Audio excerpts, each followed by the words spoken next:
to another Battle Inside podcast. My name is Chris America, and it is Sunday, I believe July 14th. Let me double check. Yeah, Sunday, July 14th. This is episode 18. And just wanted to do a fast, quick update episode because I don't know when the next time I'm going to be able to record is, and didn't have too much happening, but just wanted to, talk about some things that's been going on with me mentally since the last episode. Sorry, I'm playing with some of the sound equipment, ambiance and reverb type deal. I don't know what it really means, but I just mess with it to make it sound better. Anyways, not a sound engineer, not a doctor, not a psychiatrist, not a lawyer, not a psychologist, life counselor, grief counselor. I'm none of those things. I'm just a guy with a podcast, and if you ask me, a messed up mind, a broken mind, I know a lot of you are thinking like, no, don't think that way. But that's the way it feels sometimes. And I've been trying to tell people, when I tell people that I'm broken, a lot of their responses typically, no, you're not broken, Chris. You're just going through a hard time. And I get it, and I appreciate it. But sometimes I just want them to acknowledge my feelings of brokenness. I'm not going to say I feel this way all the time, but I do feel this way sometimes, that I do feel like I can be fixed. I do feel like I will be fixed. And I do feel like I will achieve my goal of peace and wholeness, I guess. That I'll be able to live a normal life, quote unquote. I know a lot of people don't like that word either, but, it is what it is. I'm just going to roll with it for now. I want to be like somebody who's not broken. I want to be like somebody who hasn't experienced trauma the way that I have. I just want a peaceful, quiet life. I do like doing the show, and I do like the fact that the show helps others. But selfishly, if I'm honest, I wish I never went through any of this stuff to where I could help others. And like I said, that's selfish of me to say. But I think everybody in my boat would have a little bit of a feeling of that. But that's not my life. Those things did happen to me. I was molested as a child. I have a little bit of a head cold. I'm coming down from it. I've been getting lots of sleep this weekend, so that's why I sound funny, and that's why my diction will not be as good as it normally is. Might sound like I'm mumbling or my words, but yes, I was sexually abused as a child. I was abandoned by my father, and I have gone through 3 failed marriages, and one that just ended where she left me for a guy who owns a running store.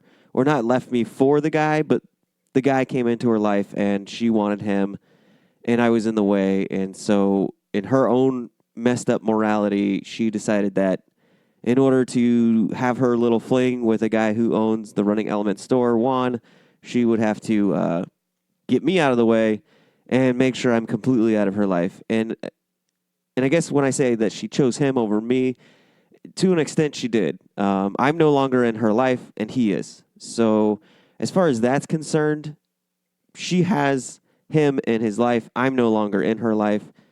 And so she did choose him over me. She chose to keep him in her life and not me. And so I have all those traumas. And for 35 years, I've lived with them, and they've been completely worthless to me.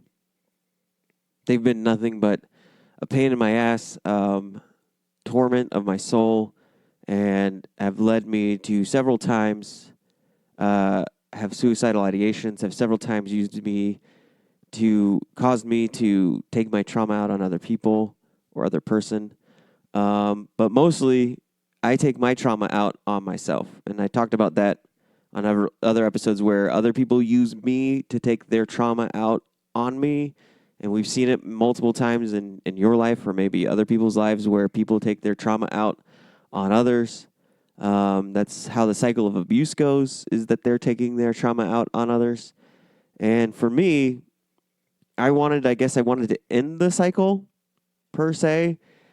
And so, since I wasn't dealing with my trauma in a healthy way, you still, when you go with the unhealthy route, you still take your trauma out on somebody. And for me, for the most part, 95% of the time, I take my trauma out on myself. That's just how it is. I just look at myself in disgust. I look at myself as worthless. I look at myself, I beat myself up mentally so much. A lot of times, and it's bad. And so that's been going on Thursday and Friday evening. Uh, um, Thursday evening on my phone this time. Before I mentioned that Facebook suggested, Juan be my friend. The guy that owns the Running Element store. Sorry, I don't know why I'm bringing up his store name again. I just feel like it. I don't know. Sorry, not sorry. Hashtag sorry, not sorry. Um, I I had sorry. It is suggested Facebook suggested him to be my friend on the laptop, and for whatever reason, I said no. Like, remove this. I don't want to see this crap. Facebook. Like, what the hell are you doing to me? And then Thursday, it was on my phone, Facebook phone, whatever. I guess they don't talk to each other. I guess laptop Facebook and phone Facebook don't talk to each other. And I made the mistake of like clicking on his page and just looking through his pictures, and then I just spiraled out of control. Worst mistake of my week was scrolling through, because I'm sitting here looking at this guy and there's just nothing special about him. Nothing at all. Like, there's not a single thing he has over me, looks wise, personality wise, nothing. Like, there's nothing he has over me other than the fact that he owns a stupid store and he has an engineering degree. And whether I like it, whether you like it, whether anyone likes it or not, my self-worth and self-value for now is tied up into Jen. And I'm done apologizing for it, I think. I know I have to get over it. I know I have to relinquish her power. I know I have to find self-worth in my own self. I know this. But the reality is, and it's this way for anybody going through my situation, and I think we need to stop trying to ignore it, stop trying to lie to ourselves about it, and just admit it and face it. The reality is my self-worth is completely wrapped up into Jen and her opinions of me and her value of me and everything else. And that's just what you kind of do when you get into a relationship like that. When you marry somebody, you tie your value up into them. And like I said, it wasn't even the fact that she left me as far as divorcing me or leaving me in the relationship, but just completely throwing me away. And so my mind just starts spiraling as I'm scrolling through his Facebook. Finally, I was just no, this isn't healthy.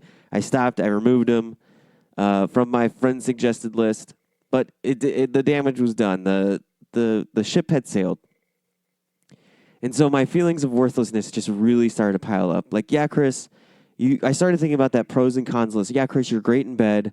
You have a big heart. You cared for her son. You're great with the kids. You're great with her son. She said that you are caring, you're loving, you're kind, you're gentle. You're all these great things. But because you don't have a college degree and because you can't buy her all the things that she wants and pay for her trips to go wherever she wants to go, to pay for the vacations, to pay for her to run whatever race around the world or the country she wants to run, or buy her all the Lululemon she can possibly handle, you are not worth it. And then, sadly to say, guys, before I start saying this, please understand that today I am okay. I was okay Thursday night. I was okay Friday night. And I'll try to explain to you the best that I can why I know that I'm okay. Because it's hard for you to hear what I'm about to say and you think that I'm not okay. And maybe I'm not. Maybe I'm just lying to myself. But when I say that I'm okay, I mean that I'm not going to harm myself. I know when I'm about to harm myself, and Thursday and Friday night were not it. So no, maybe I'm not okay, but I'm okay in the sense of you don't have to send the police. You don't have to come over to my house and put me on suicide watch. You don't have to do any of those things. I'm okay in that sense. But on Thursday night, all I wanted to do was just die. I just wanted it to end. Because in that moment, I felt like I was broken forever. And so I'm just tired of feeling broken. I'm tired of being 3 months plus into the show, and I still have yet to have that turning point where I'm finally giving you guys the victory moments and the victories like of progression, and I'm moving forward and I'm making progress. And I just feel like I'm now just this 3 month long pile of just whiny baby. I know that sounds stupid, but I feel weak. I feel helpless. I feel not strong, um, and it sucks. And so Thursday, I just wanted to die. I just wanted to show the world how worthless I feel like I am. And in a lot of ways, this isn't right. This is just where my mentality is. I wanted to show Jen how worthless she made me feel. Because in my mind at the time, it's just, she doesn't know. She still doesn't get it. So maybe if I'm dead, maybe she will get it. Maybe when she finally gets that phone call or sees that post or sees that thing, she'll finally understand that this is what you did to me and this is how serious it is, and that you can't just go around just doing whatever the hell you want at the cost of others. Now, to show you that I'm okay, or why I know that I'm okay, and I recently got reconnected with a friend from a long time ago, and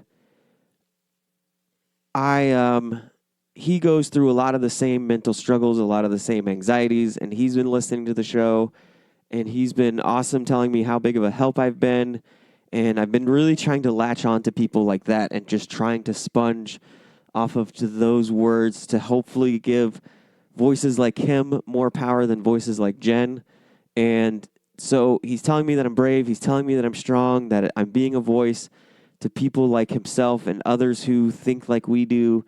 And I'm trying to sponge onto that.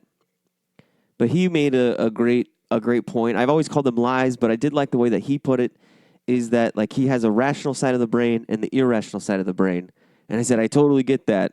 And the way that I know I'm in trouble with my suicidal ideations is when the irrational side of my brain becomes completely rational to me. And this is how I know I'm okay, is because while I'm thinking things like, I want to be dead so Jen can feel that finally feel that guilt that she needs to feel for what she did to me.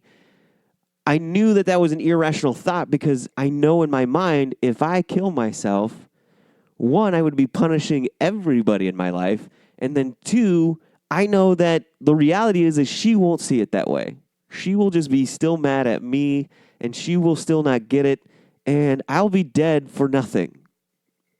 And so luckily that's how I kind of know. That's when I know what my safety nets are. Sadly to say, I've had suicidal ideations probably since I was 17 or 18. And I've kind of been able to gauge them, put up mental safety nets for myself. It's why I've checked myself in more times than I've been voluntarily Baker acted more than I've been involuntarily Baker acted, because I set up those safety nets, because I know when it's time to go get help. And for those who don't know what Baker Act is, I didn't realize that Baker Act was a national thing. It's only a Florida thing. But Baker Act is basically Florida's law that says that if you are, in a real threat of hurting yourself or others, that they hospitalize you for at least 72 hours for monitoring and medication, and you're under the doctor's care. And then it's up to the doctor to decide after the 72 hours if you were able to be released or not. So I've voluntarily done that more than I've involuntarily done that. And so that was Thursday night. I just kind of, the other thing that sucks is I tell everybody, reach out for help, reach out to friends. And I have to be very selective as to who I reach out to or how I word it, because I don't want people to worry. And then the other part of me is, this sounds stupid, but I don't want to ruin people's days. Like if I hear you're out having fun or you're just trying to enjoy your day or you're not having a good day yourself, the last thing I want to do is ruin your day by telling you that I think I want to kill myself or that I feel like I want to kill myself or I just wish I could die. Like, I don't want to ruin your day with that. And then I don't want you to worry about me to the sense that you have to come, like, hang over me. Like, really, all I want to do is just talk and let out my thoughts so I'm not trapped inside that prison. And I don't want to hear, like, and I'm sorry, like, I'm not trying to sound rude or anything, but at the time, like, I don't want to hear about how, it's Jen, it's not you, you're worth something, you got to find worth. Like, these are things that my mind already knows and thinks about, but it's not helping. It's not making that feeling go away. And so I don't know what to do other than to message certain people. And Thursday, honestly, I didn't really message anybody. I know a friend told me she was at Starbucks, and I guess there was a basic white girl, like, being stupid. And she said something as a joke. She said, I wish I could send all the basic white girls to a 3 Mile island. And I was like, well, why don't you send the basic white girls somewhere else and just send me there instead?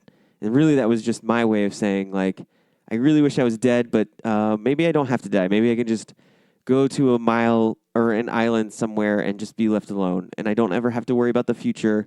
I don't ever have to worry about the past. I can just be alone and be broken, and I don't have to affect other people's lives anymore with my brokenness, and I don't have to be affected by other people's lives and their brokenness and have their trauma be taken out on me, and I can just be hunky-dory on this island by myself.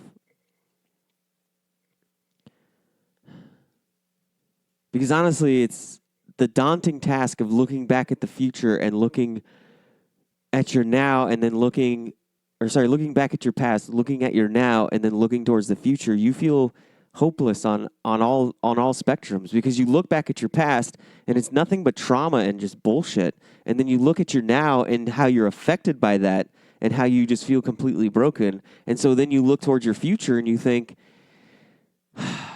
there's no way out of this. This is just my life. This is my plight. This is who I am. This is who I will always be. I thought my life had changed when I met Jen. I thought I finally met the one. I thought this was it. I finally have that family I've been desperately wanting for so long. And we had it, and it was good. It wasn't perfect, but I know that there's no such thing as a perfect family. That doesn't exist. Life is boring a lot of times. Life is a headache a lot of times. Life is annoying a lot of times. It's not going to be fun and games, but I at least tried my best to make it fun and games. I tried my best to make our relationship exciting, and I tried to do all my best ability to keep her on her toes, surprise her with things, do things that she loves to do, and just try to be that guy that every woman wishes they could have in a man. And it wasn't good enough. And so it's never going to be good enough. If I can't be good enough for someone who comes from the relationships that she came from with a lot of verbal abuse and cheating and fighting and arguing, how am I going to be good enough for anybody? And I know it's not me, it's her. But in my mind, it's me. It's always me. I think about Taylor Swift's music and how she's always talking about breakups and everything else. And my joke is always, maybe she should make an album that says, maybe it's not them, it's me. And that joke is now on me. Maybe it's not them, it's me. Maybe I'm the failure. And I'm just always going to be the failure. And so Friday evening, that's all my mind was set on, was just me always being the failure, me always being the one to fall short. And I'm back to feeling suicidal again. And so now I feel like I've digressed. I've gone back to the beginning. I've failed. And I go to the gym to try to work out, and I'm just sitting there trying to just... It's weird when you're suicidal and you're around people, or when you're not really suicidal, but you're thinking about how bad you want to die and you're around people, because I often think about, man, this person next to me has no clue what's going on in my mind. All they see is just a guy working out. And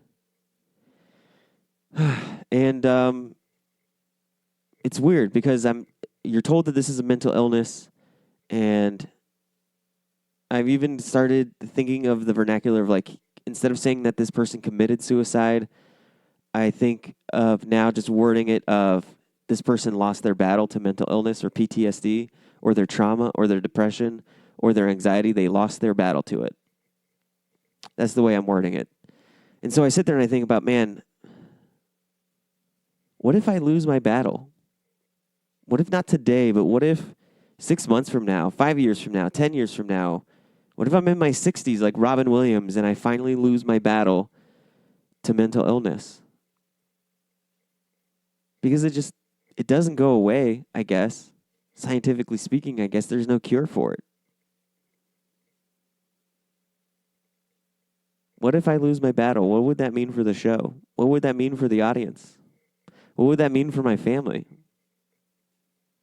Being that guy that did this show and was an advocate, if I lose my battle, will that hurt others? Will that make them think, well, if Chris lost it, then how can I be strong enough to do it? And it's crazy, like I said, being around people when you're thinking this way. I sit there and I think about other diseases and other illnesses and things of that sort that kill you. If I had a heart attack, people would know and they would rush to my aid. Someone would start CPR. Someone would grab I think it's called IED or AED, whatever that thing is, the defibrillator thing that they now have, the mobile defibrillators that businesses have. I would assume the gym has one. I would hope so. What if I had a stroke? People would jump to my aid. They would know what to do. But when you're feeling suicidal, you're having suicidal ideation, there are no signs of it. There's no warning signs. There's nothing. There's just me being silent and working out. And then I went and met with that friend that I told you about, and it was raining hard, and I saw several trees, and I just thought, man, I don't want to crash into that tree on my own, but if, my car hydroplaned and slammed into that tree and just took care of it for me, that would be great. And then you're sitting there thinking, like, Chris, but what about your son? You haven't even mentioned him. He's my number one safety net. He is the main reason why I'm still here today. But remember how I talked about a rational and an irrational mindset? There is an irrational side that says, and I think I mentioned it before in the first episode, that says you're just going to continue to mess him up. You're going to continue to make poor relationship choices. You're never going to give him the family he wants. You just need to go ahead and get out of his way and let him go through the grief of losing you. And then you can just let his mom and her husband and his family, they're better at it than you.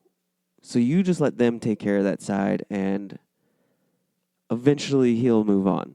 Because at the end of the day, you're terrible for him. You put him here in the first place. You put him in that relationship. You forced that family down his throat. And now he has a lost mom and a lost brother that he'll never see again. He has that hole in his heart because of you. He doesn't deserve that. And you did that to him. So you're a terrible father. And so luckily, while I'm thinking that stuff, there's still the rational side of the brain that says, Chris, all of that is nonsense and that's not true. And so I'm okay as long as the rational side of my brain is still strong and is still a voice in my head.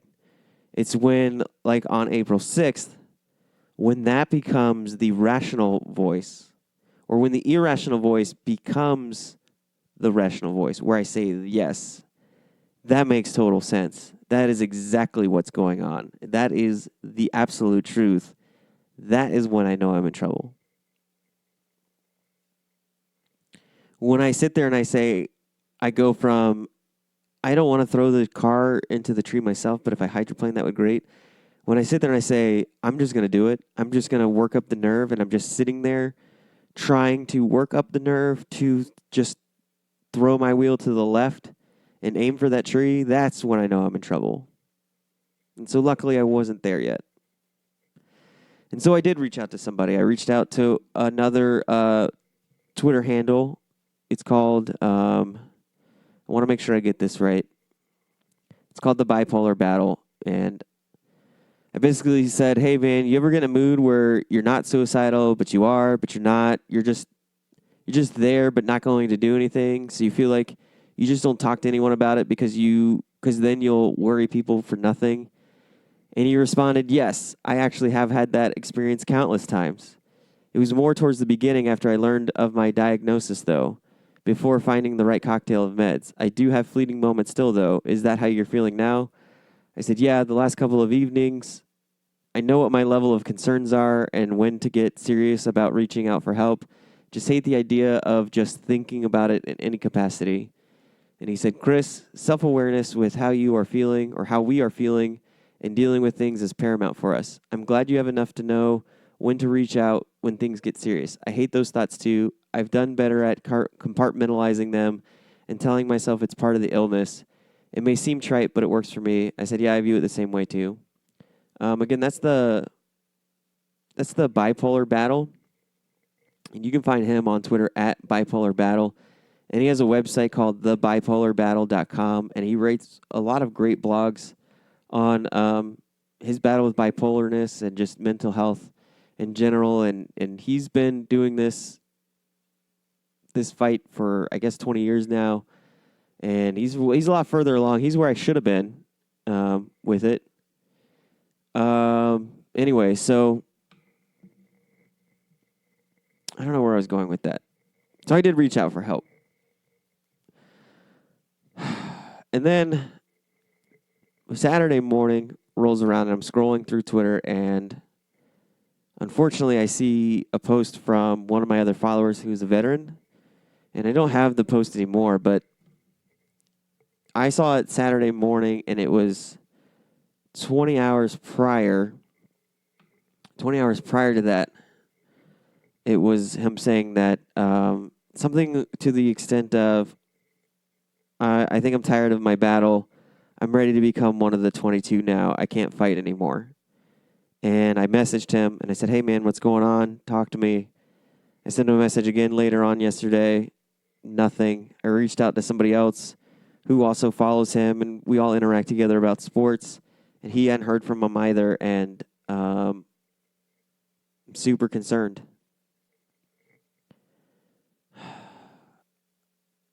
And it kind of was what I needed to see because I felt the pain that other people feel when they hear that I'm suicidal. Because when I feel suicidal, I don't think anybody cares. I don't feel the pain. I just feel my pain, selfishness as that is. I just feel my desire to just end it all, to just get rid of the thoughts, get rid of the feelings, get rid of the brokenness, get rid of the hopelessness, get rid of all of it, and just have it be done. And it's just the feeling of just wanting to just lay down and rest. Like after a hard day at work, of just a really crappy day, you just want to lay down and rest. But when I see him, I'm like, no, like, you got to keep fighting. You got to keep going. Like, I felt that panic. And then I felt guilty that I didn't see this post sooner. And I thought, man, what's the point of me going through this if I can't help people, if I'm not there to help people?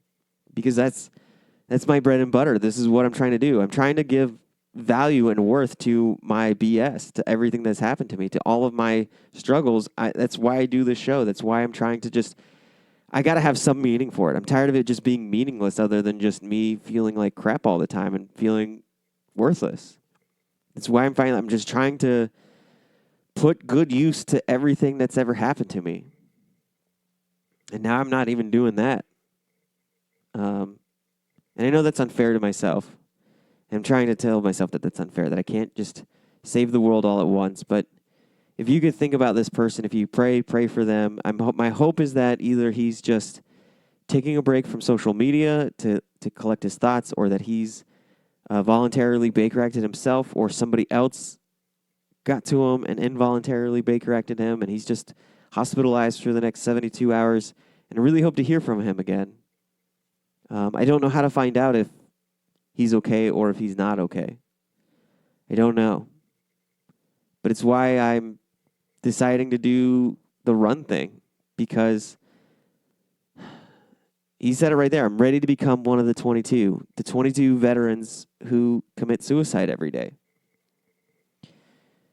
Because they don't have a voice. They have a statistic, and that's it. And I really hope that he's able to come through this and reach out to me, and I want to share his story. I want to share his pain so that it becomes real to other people. So it becomes real to me. I didn't even know that this guy was struggling this hard. And that's the problem, is nobody knows. We live it in silence. We live it in secret. We keep it to ourselves because of the stigma.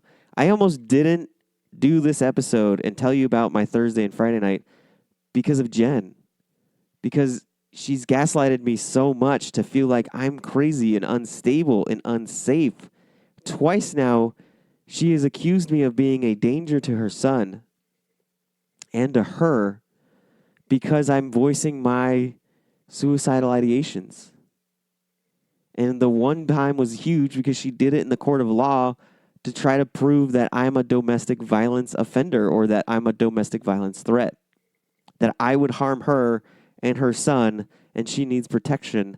And so I get anxious and fearful of doing this episode or opening up like this anymore because I don't want it to be used against me again.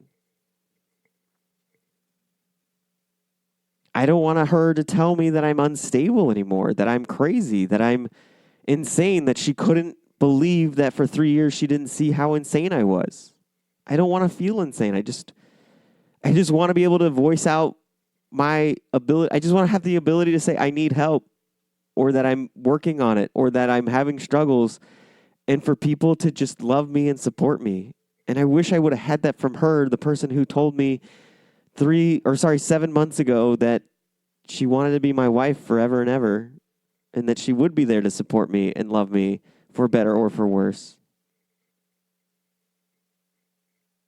I don't want to feel like a danger to society. They always say, like, you know, you hear those stories of people who kill others and then kill themselves. Like, why didn't they just kill themselves instead? That's me. I'm the guy who's going to kill myself instead. Just like I said earlier, I don't, other than that one time of me cheating on my ex, I don't take my traumas out on people. I just don't. I take it out on myself. I self-loathe. I don't even take my anger out on you. I take it out on myself. It's just what I do. I hate myself a lot of times. I hate myself. I hate myself for making her feel the way that she felt when I released the episode. I hate myself for making Juan feel the way that he felt when I gave out his business name. I feel like a failure when I think about suicide or wanting to die. I feel like I hate myself for thinking that way. I feel like a crappy dad for thinking that way. Like, how could you abandon your son just like your dad abandoned you? And I guess I got to start flipping my mentality of just saying, and I've tried this, that I didn't kill myself Thursday night and I didn't kill myself Friday night. So it wasn't a failure. It was a success. I succeeded. I made it through another day. I kept my head above water another day. I kept going another day. And I keep fighting to get better. I keep doing episodes. I keep going to therapy. I keep talking to friends and strangers. I keep trying to help those who need my help. I keep trying to find peace. I keep trying to find forgiveness of these people who wronged me. I keep going to EMDR and trying to heal what I think can't be healed. I just keep pressing on, and I have to see that as a victory. I have to see that as a strength. I have to see that as bravery. And I'm trying, guys. I'm trying so hard to believe it. And for those who have told me that they see it that way, I'm so grateful that you speak that to me. I'm so grateful that you're in my life. I appreciate you more than you can know, and I'm trying my hardest to give your voice more power than Jen's voice, more power than my dad's voice, more power than my voice of self-doubt and self-hate and self-worthlessness. So that's my battle. I feel like I've gotten nowhere in 3 months. I feel like I've lost. I feel like I'm the only one hurting through this process, and that once again, those who hurt me have nothing bad happen to them. And I don't mean bad like in a physical or whatever way. I just mean like no guilt, no shame, no consequences whatsoever of what should happen to people who do these things to other people. Like I'm the one getting the brunt of their consequences. And it sucks. And I don't know what to do about it other than just to feel worthless. Like the universe thinks I'm worthless. Like you who know Jen and know Juan and continue to hang out with them and continue to buy their excuses, you make me feel worthless.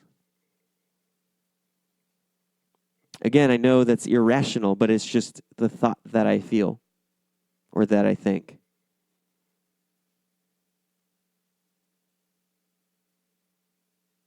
It's just how I am. It's how I'm wired right now, and I'm trying to fix it. I'm trying to rewire my brain. I'm trying to rewire my emotions.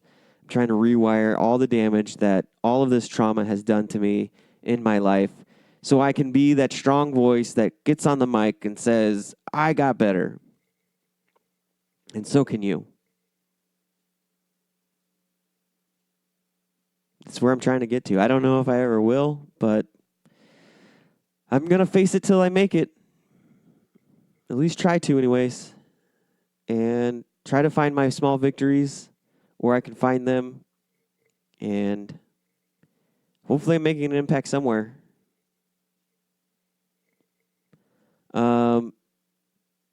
Yeah, so I think that's going to be it for now. I don't know what else to say. I feel like I'm getting repetitive now. I hate myself a lot of times. I really do. I try to be a good person. I try to be kind. I try to accept people where they're at. I try to help others where I can. I try to live a peaceful life, peace among all people in my life. I try to help those in need, because that's the only way I can find peace right now, or ever. That's the only way I can find worth is if I just continue to be kind and have a big heart and be caring and help others where they need to be helped and just give myself purpose in life.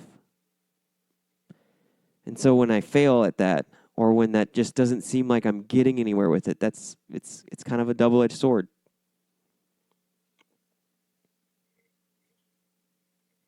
I need to find positivity. I need to find self-worth. I need to start meditating more. I know what I need to do. It's just hard. It's hard to battle the irrational side. It's hard to quiet the irrational side when it has so much ammo and it has a human voice behind it. It has Jen's voice and Jen's actions behind it. It has my dad's voice and my dad's actions behind it. It's just when you put so much effort to fight through your trauma to get to the relationship or the forgiveness that you need for the person that hurt you, but they're not willing to go through their trauma to get to you and make you feel worthwhile, it's just hard to see your worth in that. And I know, I get it.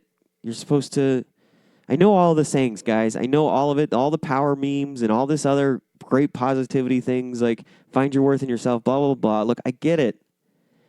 It's just making your mind believe it and finding power in it. It's difficult when you've just been so beat down a lot of times in life. And it's just going to take some time. It's just going to take some work for me. Anyway, so really no other updates. I couldn't run this week because I've had this terrible cold, and running in the heat would just make my cold worse. I'm trying to relax, and I can't wait to get back to running. I still need shirts, so if you have anybody who can help me with the shirts, let me know. I still need a race in October, November. So if you know of a 5K in October, November, let me know. And I definitely, I want stories, whether they're alive or they lost their battle to PTSD. I need names and stories of veterans who are struggling with it, just like the person that I saw on Twitter and I wasn't able to help yet, that I missed, because we all need a voice. Veterans need a voice. And I want to give them a voice that I don't have, that maybe you know someone who does, and a voice that can help others. So please, if you know a veteran or a family who has lost a veteran due to PTSD and mental illness, please reach out to me. Battle Inside Podcast at scoutteamradio.com. Battle Inside Podcast at scoutteamradio.com. I want to share more stories than just my own. I want to show that it's not just crazy Chris America who has this going on. I want to share your story. So even if you're not a vet and you just want to share your story and you don't want to be on the mic or you don't want to call in, just email it to me and I will do my best to read. Luckily, I'm an empath, so I can tap into your emotions and your feelings, and I can read your story the way that it's supposed to be read. You'll see what I mean when I finally get an email like that, but reach out to me, Battle Inside Podcast at scoutteamradio.com. That's the email, or you can message me at the Chris America on Twitter, or at Battle Inside Pod on that's the show Twitter handle. Tell me your story, and I want to read it. I don't want to be the only voice. I don't want to be the only person that people think is crazy. I kind of want misery loves company. I kind of want some company here, guys. I want to commiserate with you, and I want you to commiserate with me. And please, if this show has helped you, please reach out to me and let me know. Or if you just listen, just reach out to me, because I just want to thank you. I want to show you my appreciation. I want to appreciate what you've done for me. Just by you listening to every episode or some episodes, it really means a lot to me. It really gives me self-worth and self-value. Again, I know I'm not supposed to do that, but it's just where I am right now. And sometimes we do need that extra help to find self-worth and self-value. Sometimes we do need that validation.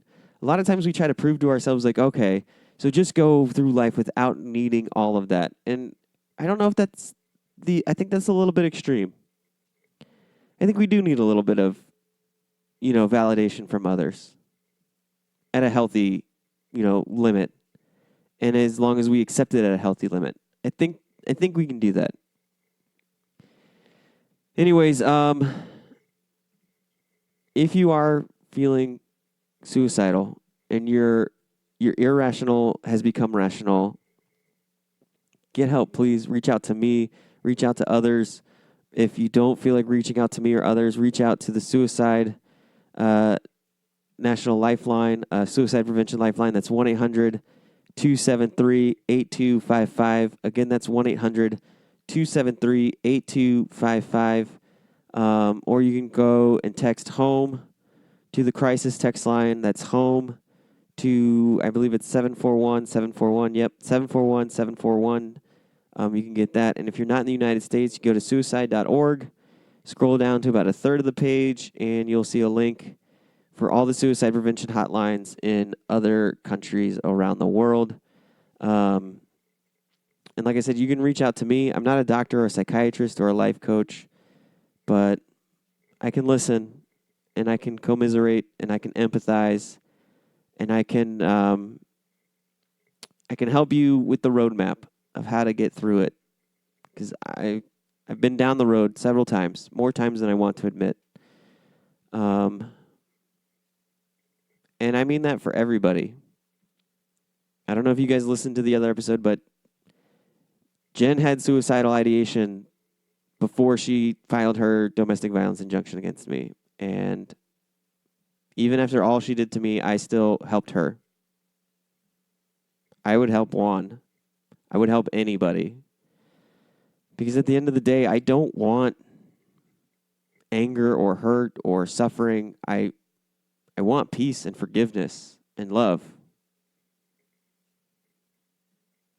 Maybe I'm pie in the sky guy, but maybe I'll do an episode on forgiveness. But to me, forgiveness and peace and humility and apologizing, and actually wanting to apologize and wanting to change, because again, apology without change is just manipulation. That is the healthiest way for you to get over your traumas and for you to get rid of your regret, your guilt, your shame, all of that. It is the top way to do it. No ifs, ands, or buts. No excuses. No nothing. It is the top way to find healing between you and a person that you've hurt. And it is the top way, if you are the person that's hurt, to accept that apology if they've shown you and done the work to show you that they've changed and that they're not just manipulating you. But you got to know that's also the case. That's what you have to demand. You have to demand that change. Don't just let them come in and say, I'm sorry, and then there is no change. No, because that doesn't help anybody. That doesn't help you. That doesn't help them. But if they do come in with true humility, and they come in with true change, and they admit to you, like, without excuses, without nothing, this is what I did to hurt you, and I want to hear your hurt, and I want to take whatever you have to say to me and let me have it. But then once you're done letting them have it, you give them the forgiveness that you need. For you, for them, I'm telling you, it is the healthiest way to do it. Like I said, I don't give advice. I'm not an expert, but this is something I am an expert on. Forgiveness and asking for forgiveness and changing your life for the bullshit that you did to other people and changing your life for the pain that person caused you, doing it together through love and humility and compassion is the healthiest way to do it. It's the easiest way to do it.